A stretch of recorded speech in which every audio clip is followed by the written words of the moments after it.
हरि ओम. चिंतन प्रवचन क्रमांक 107 स्थितप्रज्ञ भाग 7 रिपू मालिका. अर्जुनाने विचारलेल्या तिसऱ्या प्रश्नाचे उत्तर भगवंत श्री देत आहेत.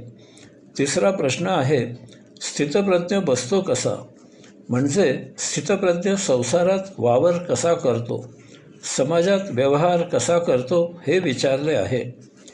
भगवंत श्रीने 58व्या श्लोकापासून 63व्या श्लोकापर्यंत याचे उत्तर दिले आहे. या तिसऱ्या प्रश्नाच्या उत्तराची सांगता करताना भगवंत श्री आता आत्मशक्ती आणि इच्छाशक्ती यांचा दुरुपयोग केला तर काय होते ते 62 आणि 63व्या श्लोकात सांगत आहेत.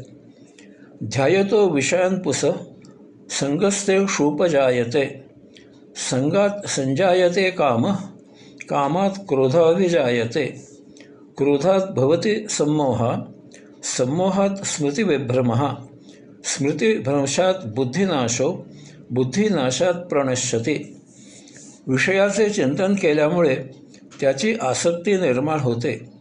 आसक्तीमुळे कामना उत्पन्न होते. कामनेमुळे क्रोध उत्पन्न होतो. क्रोधामुळे मोह निर्माण होतो. मोहामुळे स्मरणशक्ती भ्रमिष्ट होते. स्मरणशक्ती भ्रमिष्ट झाली की बुद्धीचा नाश होतो.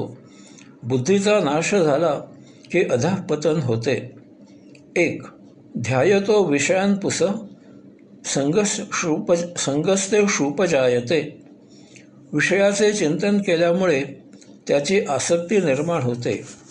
माऊली निरूपण करतात, जरी हृदय विषय स्मरती, तरी निसंगाही आपजे संगती. भगवंत श्रीने पूस असा शब्द वापरला आहे. आपण विचारपूस असे म्हणतो, त्यातलाच हा पूस शब्द आहे. आपल्या दृष्टीपथात विषय आला की आपण त्यासंबंधी विचार करू लागतो. असा विषय आपल्याला उपभोगासाठी अनुकूल आहे असे वाटले की त्याबद्दल आस्था निर्माण होते. त्यामुळे त्याविषयी थोडे खोल जाणे होते. त्यावेळी जर लक्षात आले की येथे सकृत दर्शनी आपल्यासाठी प्रयत्न केल्यास उपभोग मिळणे शक्य आहे, तर त्यामधून आसक्ती निर्माण होते. आसक्तीमुळे आणखी सखोल जाऊन त्याविषयी विशेष प्रकारे विचार सुरू होतात. म्हणजे येथे यामधून आपण काही उपभोग घेऊ शकतो का, तसे असल्यास तो कसा घ्यावा, असे विचार सुरू होतात. मग त्या उपभोगासाठी प्रत्यक्ष डावपेच आखायला प्रयत्न करायला सुरुवात होते. याही पुढील पायरी गाठली जाते असे माऊली सांगतात. ते सांगतात की विषयवस्तू प्रत्यक्ष दिसायचीही गरज नाही. त्याची स्मृतीमधून नुसती आठवण जरी झाली तरीही त्या उपभोगासाठी विचार सुरू होतो. हेच महाविचित्र आहे. असा त्या विचारांच्या तंद्रीमध्ये किती काळ रममाण होईल याचा काही नेम सांगता येत नाही. अशा प्रकारे कामनापूर्ती न होता विषयभोगांचे मांडे खायचे सवय लागली, मनातल्या मनात झुरत बसायची सवय लागली, तर यामुळे तो हळूहळू मनातल्या मनात व्यक्त होण्याऐवजी स्वतःजवळच मोठ्यांदा बोलू लागतो. अशाला वेळ लागायची शक्यता असते. आपण शांत बसलेले असतो. अशावेळी स्मृती उफाळून येते. या स्मृती गत उपभोगांची आठवण करून देतात. स्मृती इंद्रिये मन यांना चाळविते. यामुळे त्या गत विषयसुखाची आठवण बेचैन करू लागते आणि पुन्हा असा उपभोग घ्यावा अशी प्रबळ इच्छा निर्माण होते. एवढ्यानेही भागत नाही. माऊली याही पुढील पायरी ओलांडली जात आहे असे सांगतात. जो निस्संग झाला आहे, त्याने वितराग प्राप्त केला आहे, ज्याने वैराग्य अंगीकारले आहे, असे या आसक्तीपुढे नमतो. तो भ्रष्ट होतो आणि वाममार्गाला प्रवास करू लागतो. यासाठी मोठमोठे ऋषी, मुनी, तपस्वी, योगी, संन्यासी याचे शिकार झाल्याची उदाहरणे आहेत. 2. संगात जायते काम. आसक्तीमुळे कामना उत्पन्न होते. माऊली निरूपण करतात, संगे प्रगटे मूर्ती अभिलाषेची. प्रबळ इच्छा आसक्ती निर्माण करते. आसक्ती हा शब्द येथे चपकल आहे. आ अधिक सक्ती बरोबर आसक्ती. आ हा सर्वसमावेशक आहे आणि सक्ती म्हणजे पूर्ण झालेच पाहिजे अशी इच्छा. यामधून जुलूम, जबरदस्ती, बलात्कार इत्यादी भावना भडकतात. त्या दृष्टीने कसेही काहीही करून या इच्छा पूर्ततेसाठी प्रयत्न केले जातात. यासाठी विवेक, संयम, तारतम्य गुंडाळून ठेवले जाते. माणूस निलाजरा होतो, कारण अशाच्या मनःपटलावर अभिलाषेची, इच्छापूर्ततेची, अपेक्षेची, पूर्वी घेतलेल्या विषयसुखाची जणू मूर्तीच उभी राहते. त्यावेळी स्मृती चाळवली जाते आणि आताही असाच उपभोग घ्यावा ही कामना महाबलवान होते. अशावेळी सदसद विवेकबुद्धी हीन, दीन, लीन, क्षीण, म्लान होते. आसक्तीमधून आत्यंतिक टोकाची कामवासना भडकते. कशाचा काही पाचपोच राहत नाही. असा हैवान वेडापिसा होतो. या भ्रमात असा महाप्रमाद करतो. प्रसंगी तो जबरदस्ती, बळजबरी करतो. याला विरोध झाला किंवा यात कोणाचा अडथळा आला की याचा बोभाटा होणार हे लक्षात आले तर खून करण्यापर्यंत त्याची मजल जाते. येथे माऊलींचा मूर्ती शब्द लक्षात घेण्यासारखा आहे. गतकाळामध्ये आपण घेतलेल्या उपभोगांचे चित्रण आपल्या मनःपटलावर उमटते आणि त्या भ्रमात जणू काही आत्ताही तेच सर्व प्रत्यक्ष समोर आहे असा समज म्हणजे प्रत्यक्षात गैरसमज होतो आणि समोर आलेल्या व्यक्तीवर बळजबरी केली जाते. 3. कामात क्रोधा जायते. कामनेमुळे क्रोध उत्पन्न होतो. माऊली निरूपण करतात, जेथ कामू उपजला तेथ क्रोधू आधीची आला. भगवंत श्री सांगतात की कामनेमधून क्रोध निर्माण होतो. माऊली सांगतात की काम उत्पन्न झाला की तेथे त्याच क्षणी क्रोध उत्पन्न झालेलाच असतो. माऊली असे काय सांगतात? गतस्मृतीमधून आठवण झाली की असा हा उपभोग आपण पूर्वी गतकाळी घेतलेला होता, परंतु या मधल्या काळामध्ये असा उपभोग घ्यायला आपल्याला मिळाला नाही. याचे खापर असा त्या कामवासनेच्या भरात कोणा इतरांवर फोडतो किंवा यासाठी अन्य काही कारण शोधून काढतो. या मधल्या वेळेत आपण या उपभोगाला मुकलो याचा त्याला क्रोध येतो. ज्यामुळे असा उपभोग घ्यायला मिळाला नाही त्याच्या नावाने किंवा स्वतःवरच, परंतु याचा त्याला क्रोध येतो. म्हणजे अशा प्रकारे कामवासना निर्माण झाली की ती तो त्या क्रोधाच्या अवस्थेतच शमवितो. ही बळजबरी असते.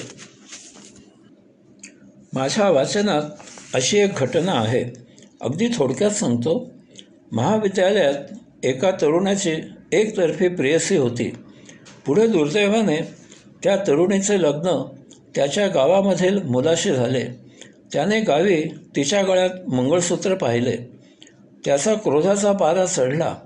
त्याने तिचा पाठलाग करायला सुरुवात केली. तिने तिच्या नवऱ्याला सांगितले. त्याने पोलिसांकडे तक्रार दाखल केली.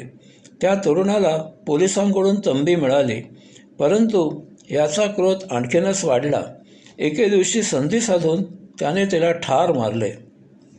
4. क्रोधात भवती संमोहा. क्रोधामुळे मोह निर्माण होतो.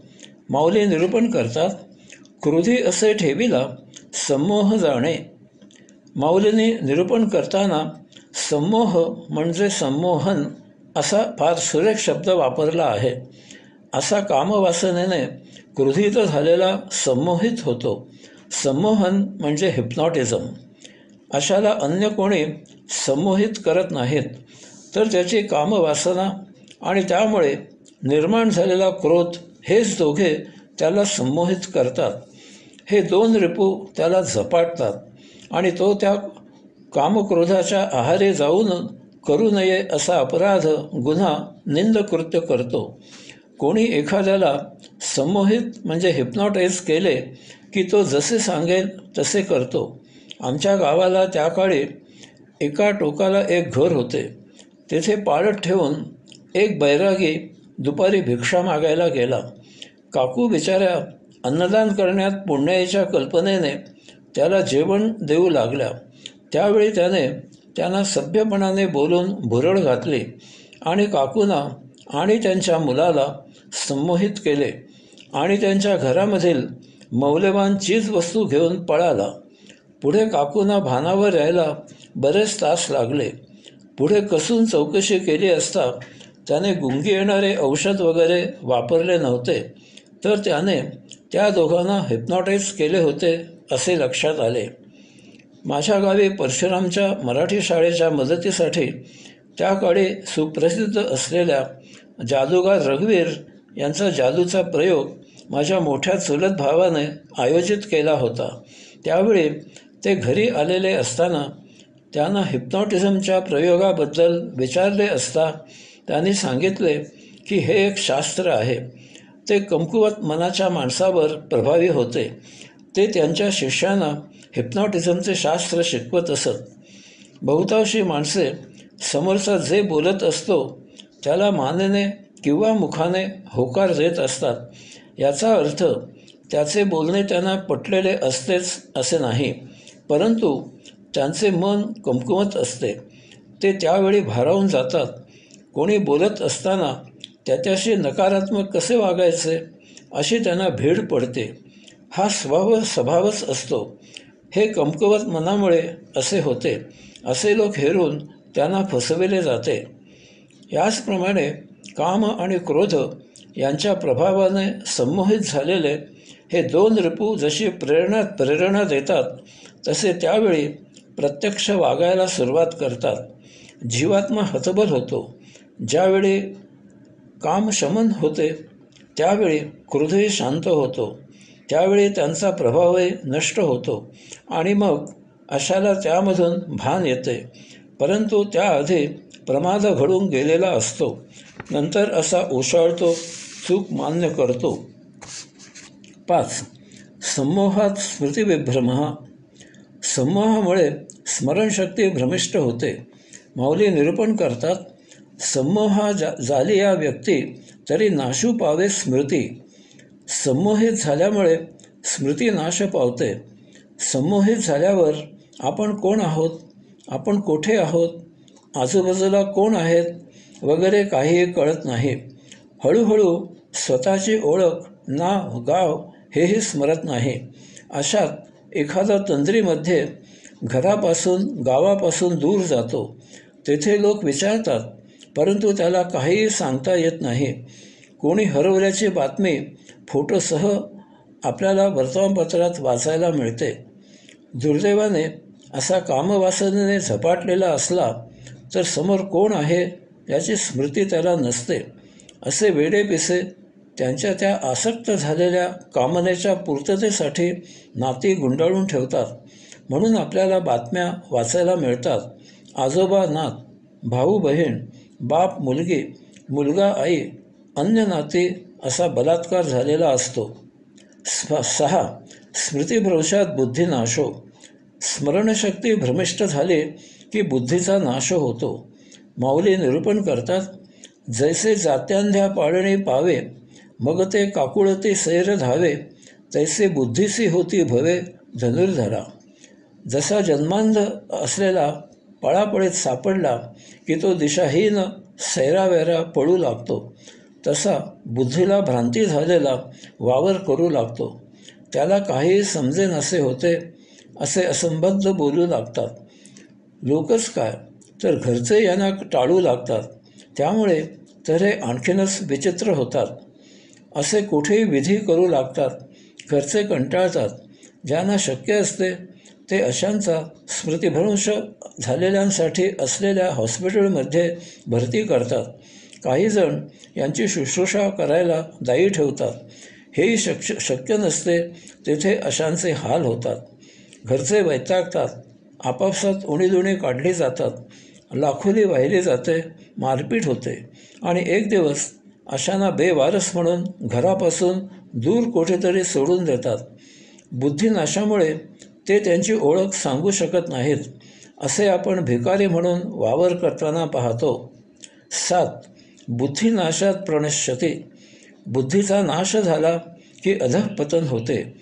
माऊली निरूपण करतात, लाकडाला एकदा ठिणगी लागली की ती त्रिभुवन जाळू शकते. तैसे विषयांचे ध्यान जरी विपाये वाहे मन, तरी येसणे हे पतन गिवसित पावे. त्याप्रमाणे विषयांचे चिंतन सुरुवातीला क्षुद्र वाटले, त्यामधून जाग आली की आपण आपल्या मूर्खपणाला आपल्याशीच हसतो आणि सोडून देतो. आपण स्वतःशीच म्हणतो, हा मनाचा वेडेपणा आहे. परंतु असे ज्या क्षणी आपल्या लक्षात येईल त्याच क्षणी स्वतःला सावरायला सुरुवात करावी. राम गणेश गडकरी एकच प्याला नाटकातील वाक्य आहे. दारू सोडायची एकच वेळ असते, ती म्हणजे आयुष्यात पहिला घोट घ्यायच्या आधीची. तसेच हे आहे असे पक्के जाणावे. मनातल्या मनात मांडे खात सौख्यात रममाण होणे ही एक सुरुवातीला क्षुल्लक वाटणारी गोष्ट एक महादीर्घ शृंखला तयार करते. आपल्याला हळूहळू तशी सवय लागते. ही सवय महाघातक आहे. हा स्थितप्रज्ञ प्रवचन मालिकेमधील महत्त्वाचा संदेश जाणून असे कधी होऊ देऊ नये. यासाठी साधकांकडून काय अपेक्षा आहेत ते आपण पुढील प्रवचनामध्ये पाहू. हरिओम.